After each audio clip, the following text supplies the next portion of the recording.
amani ya mwanadamu ya siku moja inazidi dunia na vilivyomo. Kila anachomiliki mwanadamu hapa duniani hawezi kunufaika mwanadamu huyo na kitu hicho isipokuwa pale ambapo atakapokuwa na amani katika nafsi yake na riziki yake.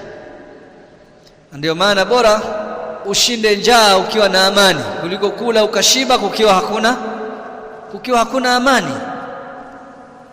Na Mtume sallallahu alayhi wa ala alihi wasallam katika kuonyesha umuhimu wa amani,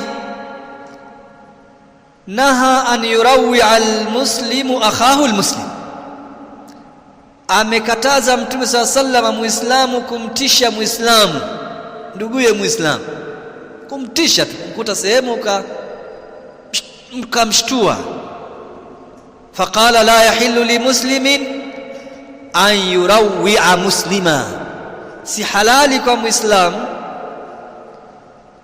kumtisha muislamu mwenzake, bighadhi nadhar kwa hawa ambao wanawashikia wenzao silaha, bighadhi nadhar kwa hawa ambao wanaofanya maandamano ya kuvunja amani na kumwaga damu